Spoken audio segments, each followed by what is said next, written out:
बिस्मिल्लाहिर्रहमानिर्रहीम। अस्सलाम वालेकुम नादरीन, आप यूट्यूब चैनल देख रहे हैं, मैं इमरान खान। नादरीन, सबसे पहले एक अपील आई है मेरे पास और वो अपील मैं आपको पढ़ के सुनाता हूँ।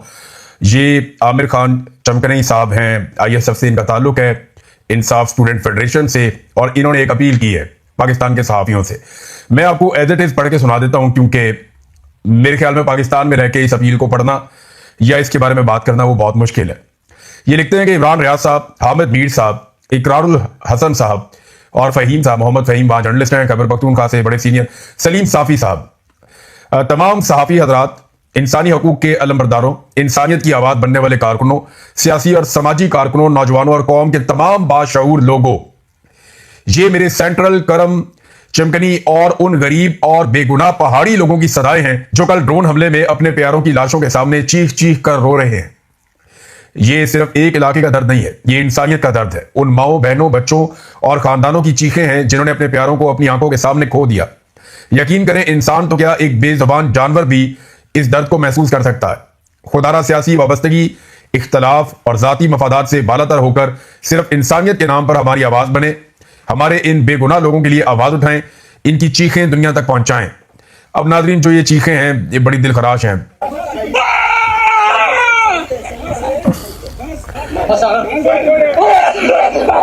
बहुत बहुत तकलीफ दे मनाजिर हैं। ये ड्रोन हमले के अंदर 2 लोग मजीद शहीद हो गए हैं। मैंने आपको रिपोर्ट किया था कि फिजाई हमला किया गया है करम एजेंसी में और वहां पे ऑपरेशन की तैयारियां की जा रही हैं। ये उसी सिलसिले की एक कड़ी है। एक और बड़ी खौफनाक सूरत बन्नू से और लकी मरवत से रिपोर्ट हो रही है, जहां पे पुलिस वाले फौज के सामने आकर खड़े हो गए। उन्होंने फौज का दाखिला बंद कर दिया, बल्कि वहां पे फौज ने जो मेडिकल कैंप लगाया था उसको भी लोगों ने कहा कि आप यहां से जाइए, आप जब आते हैं तो दहशतगर्दी आती है। पुलिस भी फौज के साथ उलझ पड़ी है और पुलिस के जवान वहां पे फौज को ये कहते रहे कि आप कश्मीर में जाके लड़ो, दहशतगर्दों से हम खुद लड़ देंगे। और बल्कि पुलिस ने यह भी कहा कि उनके पास सबूत हैं, ऐसी वीडियोस हैं जिनमें वो दिखा सकते हैं और बता सकते हैं कि किस तरह फौजी हिफाजत में दहशतगर्दों को लाकर काले शीशे वाली गाड़ियों में बसाया जाता है खैबर पख्तूनख्वा के नज़ला में, जहां पे दहशतगर्दी हो रही है। फिर उन्होंने ये भी कहा कि यहां से मादनियात निकाली जाती हैं और स्मगलिंग का कारोबार किया जाता है और इसके पैसे की खातिर हमारी और हमारे खानदानों की जानें खतरे में डाली गई हैं। अब ये तो पुलिस की और फौज के बीच में ये मामला चल रहा है। बहुत तकलीफ दे मनाजिर हमने कभी देखे नहीं थे, कभी सोचे भी नहीं थे।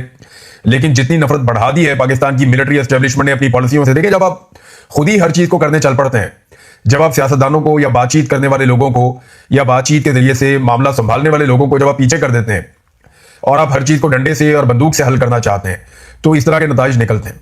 ऐसा नहीं है कि ये पहली दफा हो रहा है। दुनिया में जहां पे भी आप सिर्फ हथियार से काम लेते हैं और दिमाग से काम नहीं लेते तो उसका नतीजा उल्टा ही निकलता है। अभी खरान के अंदर बहुत खौफनाक सूरत हाल है और जो वहां से रिपोर्ट हो रहा है वो इंतहाई दर्दनाक है। खरान में मुसल्लह हमलों और धमाकों की इतलात मिली है। ये बलूचिस्तान का इलाका है और मकामी दराई के मुताबिक मुसल्लह अफराद ने खरान शहर के मुख्तलिफ मकामात पर नाकाबंदियां कायम कर दी हैं। वहां पर स्नैप चेकिंग की जा रही है, जबकि कई इलाकों से फायरिंग और धमाकों की आवाजें भी आ रही हैं। और IG की रिहाइश गाह के मामले में बताया गया कि मुसल्लह अफराद ने IG जो है वहां का, उसकी जो वहां पर रिहाइश गाह है वहां पर भी हमला हुआ है और पुलिस की गाड़ी को आग लगाई गई है और पुलिस की गाड़ियां जो है वो मुबैना तौर पे छोड़कर भी चले गए, जिन्हें बाद में आग लगा दी गई। यानी पुलिस पे भी अटैक किया वहां पे दहशतगर्दों ने। और रिपोर्ट के मुताबिक सारावान चौक पर कायम खाली चेक पोस्टों और एक मवासलाती टावर को भी धमाका खेज मवाद से तबाह कर दिया गया है। अभी ये वहां से इब्तदाई तौर पर इतलात आ रही है, मुसद्दका इतलात जब आएंगी तो पता चलेगा कि और क्या हुआ। बहरहाल यहाँ पे बहुत बड़े हमले का खतरा है बलूचिस्तान में। दोबारा से खरान को पूरी तरह से कंट्रोल किया गया है। वहां पे एक मकामी सहाफ़ी हैं, मुसल्लह अफराद ने सहाफ़ी बुरहानुद्दीन बलूचिस्तान की जानिब से शेयर की गई रिपोर्ट्स के मुताबिक बलूचिस्तान के शहर खरान में बदूपुल, बाब खरान, सी पैक रोड और सरावान रोड समेत मुख्तलिफ मकामात पर नाकाबंदियां कायम कर दी हैं। यानी जो सिक्योरिटी फोर्सेज का काम है करने का, वो नाकाबंदियां जो है वो दहशतगर्दों ने लगा दी है। और शहर के रेड जोन में IG पुलिस की रिहाइशगाह के करीब पुलिस की गाड़ियों को आग लगा दी गई है। सारे वाकयात जो पहले आपको बता चुका हूं। तो खरान के ऊपर इस वक्त कब्जा है दहशतगर्दों का और इसके पेश नज़र फौरी तौर पर क्वेटा और बलूचिस्तान के तमाम हसास इलाकों की सिक्योरिटी को इंतहाई सख्त कर दिया गया है। और वहां पे सिक्योरिटी हाई अलर्ट है कि खुदा न खास्ता क्वेटा में ट्रांसपोर्ट्स के ऊपर या ट्रेन के ऊपर किसी किस्म का दोबारा अटैक ना हो जाए। तो बहुत हाई सिक्योरिटी एक मरतबा फिर क्वेटा और बलूचिस्तान में लगाई गई है। ये सूरत हाल कंट्रोल नहीं हो रही। वजह यह है कि वहां पे कोई अवाम का मुंतखब नुमाइंदा है ही नहीं जो अवाम के साथ बात करे और अवाम के साथ मिलकर दहशतगर्दों को पीछे हटाए। हम ये देखते हैं कि जब भी दहशतगर्द आते हैं तो अवाम मामूल के मुताबिक अपना काम कर रहे होते हैं। यानी जैसे सिक्योरिटी फोर्सेज के लोग अवाम के अंदर फिरते हैं, वैसे ही दहशतगर्द आते हैं, वो भी अवाम के अंदर फिरते हैं। तो आवाम के लिए कोई फर्क ही नहीं पड़ता इससे कि कौन आ रहा है कौन जा रहा है। वो उन्होंने अपने आप को इरेलीवेंट कर दिया, क्योंकि उनको आपने इरेलीवेंट कर दिया, उनके वोट की आपने हैसियत नहीं जानी थी। तो वो कागज की एक पर्ची, लेकिन उसमें पाकिस्तानियों का एतमाद था। जब आपने पाकिस्तानियों की हैसियत को खत्म कर दिया तो उन्होंने आपकी हैसियत को खत्म कर दिया। अब दहशतगर्द उनके बीच में फिरते रहते हैं बलूचिस्तान में, उन्हें परवाही नहीं होती, और सिक्योरिटी फोर्सेज उनके बीच में जाती हैं तो कई दफा वो एहतजाज भी करते हैं। यही हम खैबर पख्तूनख्वा में देख रहे हैं, बदकिस्मती से यही सब कुछ हम बलूचिस्तान में भी देख रहे हैं। नाजरीन, एक और खबर है आज़ाद कश्मीर से, ये तो बहुत ही खौफनाक खबर है। और वहां पे जो सूरत मकामी सहाफ़ी बता रहे हैं, क्योंकि देखें उनको मना कर दिया गया कि आपने किसी किस्म की रिपोर्टिंग नहीं करनी, आप अगर रिपोर्टिंग करेंगे तो आप भुगतेंगे, ये कह दिया गया है आज़ाद कश्मीर के सहाफ़ियों को। और उन्हें सख्ती से मना किया गया है कि हम जो भी ऑपरेशन करने जा रहे हैं इसके बारे में कोई बात नहीं करनी। आईजी ने फौरी तौर पर एक बयानिया बनाया। आईजी आप जानते हैं वही जो कहते हैं कि इतने 1000 बंदे मार दें तो जो है वो मुल्क ठीक होना शुरू हो जाएगा, इतने बंदे मारने होंगे फौरी तौर पर अगर आपने मुल्क को ठीक करना है तो आईजी कैप्टन रिटायर लियाकत ये कह रहा है कि जी कलदम एक्शन कमेटी के शरपसंदों ने सड़कें खोद दी हैं, अरबों रुपए का नुकसान कर दिया है, दरख्तों को काट काट के टिम्बर माफिया को दे रहे हैं और हर चीज़ को तबाह कर दिया है, सियाहत को तबाह कर दिया है और तालीम को भी तबाह कर दिया है। ये जनाब आईजी वहां पे जो है ये इस बात का एतराफ़ कर रहा है कि इतनी बड़ी तबाही आज़ाद कश्मीर में हो गई है, तो इसकी जिम्मेदारी कौन लेगा। दूसरी मैं आपको इन्फॉर्मेशन ये देता हूं कि जिस ऑपरेशन से अभी खबरदार किया गया वहां पे मकामी सहाफ़ियों को कि खबरदार अगर तुमने रिपोर्ट किया, और पाकिस्तान का मीडिया तो वैसे भी रिपोर्ट नहीं कर रहा, कोई इस पर बात करने को तैयार नहीं है। तो सूरत हाल यह है कि बहुत बड़े पैमाने पर सिक्योरिटी फोर्सेज को आज़ाद कश्मीर में दाखिल किया गया है और ये मुख्तलिफ इलाकों से रावलाकोट की तरफ बढ़ रही हैं। रावलाकोट में एक बड़े ऑपरेशन का प्लान है, झड़पें वहां पे जारी हैं, शेलिंग वहां पे बार बार की जाती है, लेकिन किसी भी वक्त एक बड़ा खौफनाक ऑपरेशन रावलाकोट में किया जा सकता है और हमेशा के लिए जॉइंट अवामी एक्शन कमेटी को ये कुचलना चाहते हैं। और ये सब कुछ इन्हें करना होगा इसी अगस्त के महीने में या सितंबर के पहले हफ्ते में। टाइम इनके पास बहुत कम है, क्योंकि सितंबर की 27 तारीख तक पाकिस्तान तहरीक-ए-इंसाफ को भी निपटना है। अगर वो वाकई निकलने जा रहे हैं और बड़े पैमाने पर लोगों को लेकर आ रहे हैं तो उनसे निपटने से पहले कम से कम सिक्योरिटी फोर्सेज को आराम करने के लिए या चीज़ों को नॉर्मलाइज करने के लिए कम से कम 3 हफ्ते दरकार होंगे। लिहाजा जो भी आज़ाद कश्मीर में करना है ये इनको फौरन करना होगा और अभी करना होगा। यानी दहशतगर्द कहते हैं और किसी को भी मार देते हैं और कोई पूछने वाला भी नहीं है, कोई मुकदमा भी इनके ऊपर नहीं होता। खादम रिजवी की तस्वीर लगी है सिर्फ एक जगह पे, मैं हैरान हो गया ये फुटेज देख के। और जब मैंने खबर पढ़ी तो मुझे हैरत हुई कि महफिल मिलाद हो रही थी फैसलाबाद में, वहां खादम हुसैन रिजवी साहब की फोटो लगा दी किसी ने, दहशतगर्दी का पर्चा हो गया उनके ऊपर, जो महफिल करवा रहे थे मिलाद की। यानी मिलाद की महफिल कराने पे दहशतगर्दी का पर्चा। वजह क्या बताई कि जनाब इन्होंने खादम हुसैन रिजवी का फोटो लगाया। ये वही खादम हुसैन रिजवी हैं जिनको 24-24 घंटे जो है वो पाकिस्तान के टीवी चैनल्स के ऊपर कवरेज दी जाती थी, जिनके एहतजाज करने वाले मुजाहिरीन को 5-5 हज़ार रुपया डीजी रेंजर्स अपने हाथ से देकर भेजता था और कहता था आप मेरे भाई नहीं है, हम आपके भाई नहीं है, हमारा आपका प्यार है। तो हमने ये सारा कुछ इसी मुल्क में होते हुए देखा, भी चंद साल पहले देखा, इतनी कमजोर याददाश्त नहीं है। और अब ये खादम हुसैन रिजवी की फोटो लगा लो तो दहशतगर्दी का मुकदमा हो जाता है। इसके दोनों बच्चे जबरी तौर पर गुमशुदा कर दिए गए हैं, कुछ पता नहीं जिंदा हैं या जिंदा नहीं है, खुदा न खास्ता उनके साथ पता नहीं क्या हुआ, वो कहां पे हैं, रियासत जवाब देने के लिए तैयार नहीं है। तो यहां हमने इस तरह की तब्दीली आती हुई देखी। कल को फिर एस्टेब्लिशमेंट को जरूरत पड़ेगी, इनको फिर अपने सर पे बिठा लेंगे और फिर से एस्टेब्लिशमेंट वही गंदा खेल खेलना शुरू कर देगी जो हमेशा से एस्टेब्लिशमेंट खेलती चली आई है। देखिए, अब जिन चीजों पे तवज्जो होनी चाहिए बलूचिस्तान पे, खैबर पख्तूनख्वा पे, मामला को दुरुस्त करने पे, वो सारी तवज्जो किस बात पे, इमरान खान को दबाओ किसी तरह, इमरान खान को जो है वो दीवार के साथ लगाओ, उसको डील पे आमादा करो या उसको तोड़ दो किसी तरह। सारी तवज्जो पाकिस्तान की इंटेलिजेंस एजेंसियों की इस बात के ऊपर है। मिसाल के तौर पे सुप्रीम कोर्ट ने इमरान खान साहब का केस सुना और केस सुनने के बाद उन्होंने एक हुक्म जारी किया और हुक्म जारी करते हुए ये लिखा था, जब ये हुक्म जारी किया गया था सुप्रीम कोर्ट ऑफ पाकिस्तान की जानिब से, तो उसका एक पैराग्राफ नंबर 14 है। उस पैराग्राफ नंबर 14 में यह लिखा गया था कि अगर इमरान खान या उनकी फैमिली को इस हुक्मनामे पर अमल दरामद से मुतालिक कोई शिकायत या ग्रीवियंस हो तो वो इस अदालत के सामने दरखास्त दे सकेंगे। ये बाकायदा लिखा हुआ है, ये आप पैराग्राफ नंबर 14 के अंदर आप चले जाएं और ये इसकी जो क्लॉज डी है उसको आप पढ़ें तो उसमें यही लिखा हुआ है एग्जैक्टली, बल्कि और ज्यादा डिटेल में लिखा हुआ है कि अगर इमरान खान को उनकी फैमिली को कोई प्रॉब्लम आ जाती है तो आप कोर्ट से फौरन रुजू करें तो आपकी बात सुनी जाएगी। अब उन्होंने फौरी तौर पर रुजू किया, जनाब आपके तो हुक्म पे अमल ही नहीं हुआ, इन पे तौहीन अदालत लगाएं, तो अदालत कहती है नहीं जी नहीं, तौहीन अदालत का केस हम सुनेंगे बिल्कुल रूटीन के मुताबिक। जो तारीख आपके केस की लगी हुई है अगले महीने की 16 तारीख, यानी 3 हफ्ते बाद की तारीख, उसी तारीख पे ये मुकदमा सुना जाएगा, उसके अलावा नहीं सुना जाएगा। अंदाजा कीजिए आप। वो कहते हैं जी हमारे पास कोई 90 से ज्यादा और भी केसेस हैं तौहीन अदालत के जो पेंडिंग पड़े हुए हैं। लेकिन तौहीन अदालत के बाकी सारे केसेस में भी किसी आदमी की जान खतरे में है क्या? तौहीन अदालत के बाकी सारे केसेस में भी किसी आदमी की आंख जाया हो रही है, किसी आदमी का कोई ब्लड प्रेशर का इशू बना हुआ है, या कोई साबिक वजीर आजम उसके अंदर और उसकी जान का खतरा और उसका ये शक कि उसको स्लो पॉइजन किया जा रहा है या उसको मार दिया जाएगा मोहम्मद मुर्सी की तरह, क्या किसी और पटिशन में या तौहीन अदालत की कोई और दरखास्त उसमें ये है? नहीं है। वो पता है किस तरह की दरखास्त है? जनाब मेरी नौकरी के लिए बहाली का ऑर्डर किया था सुप्रीम कोर्ट ने, तो महकमे ने मुझे बहाल नहीं किया, तो जनाब तौहीन अदालत लगाई जाए। दूसरा होगा जनाब आपने फलाना ऑर्डर किया था, तो जनाब उसके मुताबिक मेरी ट्रांसफर नहीं हुई, तो जनाब फौरी तौर पे तौहीन अदालत का नोटिस किया जाए। तीसरा होगा जनाब आपने कहा था कि यूनिवर्सिटी मेरी डिग्री जारी करे, यूनिवर्सिटी नहीं कर रही, तो जनाब आप फौरी तौर पे तौहीन अदालत। ये इस तरह के मामला हैं, उनमें किसी आदमी की जिंदगी का मामला नहीं है, और खासतौर पर साबिक वज़ीर आज़म की जिंदगी का मामला जो पूरी दुनिया में इस वक्त शद और बद के साथ उठाया जा रहा है।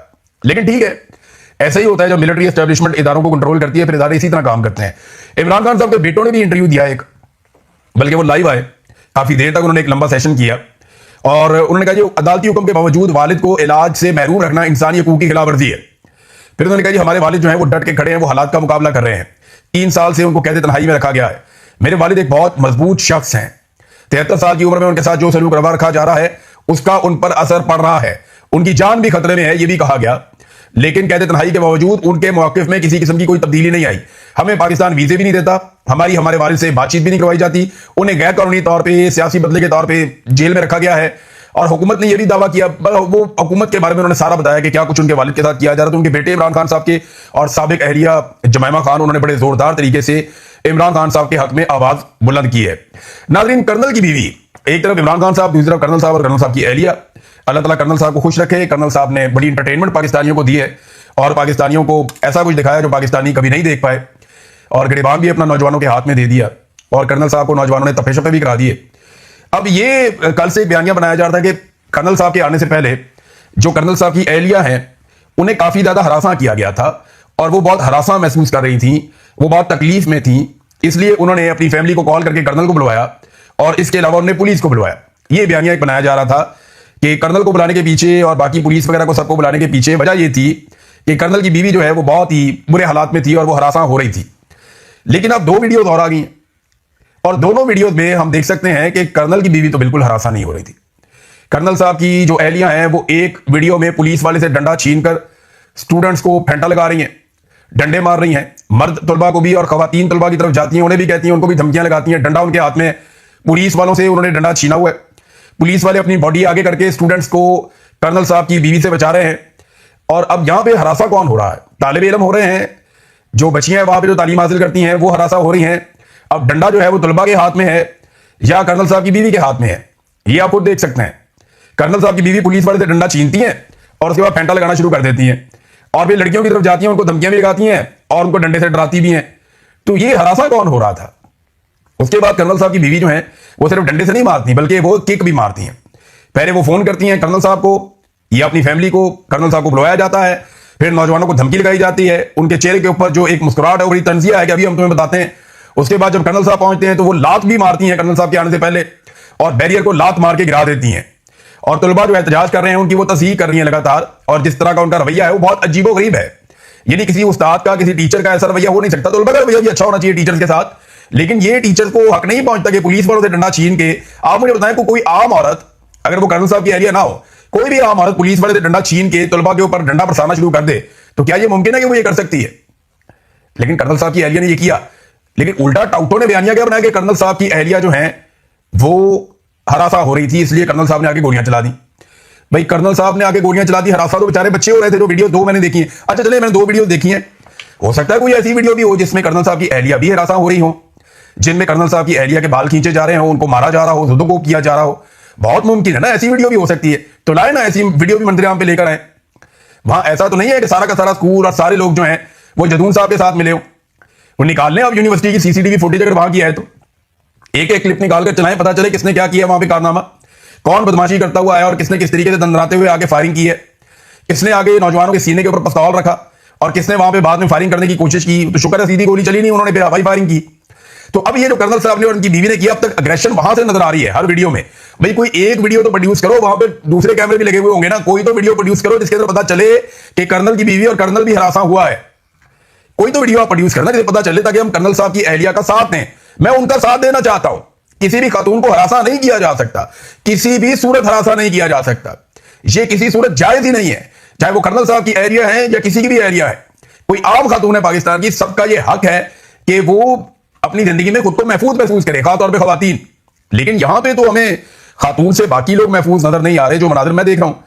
नाज़रीन, एक और खबर, ये चनार शुगर मिल का मामला मैंने आपको बताया था ना, जिसमें मरियम नवाज के बेटे का नाम आ गया था।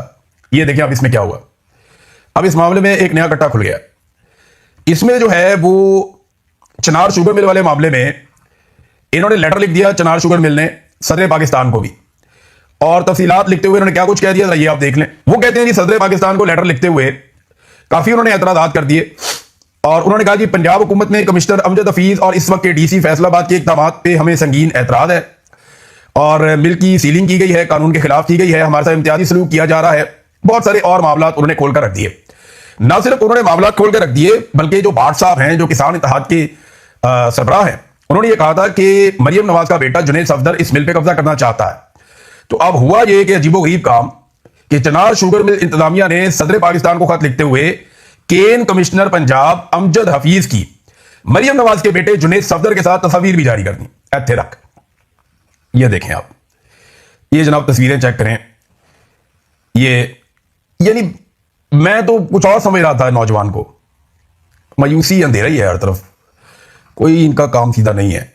यानी मुझे बहुत हैरत और धचका लगा था ये तस्वीर देखने के बाद। मुझे अभी भी मैं हैरत हो रही है मुझे कि ये क्या है। एक दिन पहले किसान रहनुमा खालिद भाट ने कहा था कि सियासी खानदान जो है मिल का कब्जा लेना चाहता है, वज़ीर आला का बेटा, और शुगर मिल के खिलाफ जितने इकदाम किए जा रहे हैं, हम पे दबाव डाला जा रहा है ताकि हमारी मिल का कब्जा लिया जा सके, हमें मजबूर किया जाए कि हम ये मिल उन्हें दे दें। तो अब जनाब उन्होंने केन कमिश्नर के साथ मरियम नवाज के बेटे जुनैद सफदर की तस्वीरें भी जारी कर दी हैं। इन्होंने कोई आर्मी चीफ को भी और सदर को भी जो है वो ये खतूत लिखे हैं। अब आप अंदाजा करें ये चल रहा है इस मुल्क के अंदर। वैसे मैं चनार शुगर मिल वालों को एक मशवरा देना चाहता हूं, और वो इसको पल्ले बांध लें। आपकी ना बहुत जल्दी किसी ना किसी से लड़ाई हो जाएगी। कोई ना कोई लोकल गुंडा या कोई ना कोई बदमाश या कोई ना कोई बंदा आपके किसी बेटे से, भाई से, रिश्तेदार से, बहुत करीबी आदमी से लड़ पड़ेगा।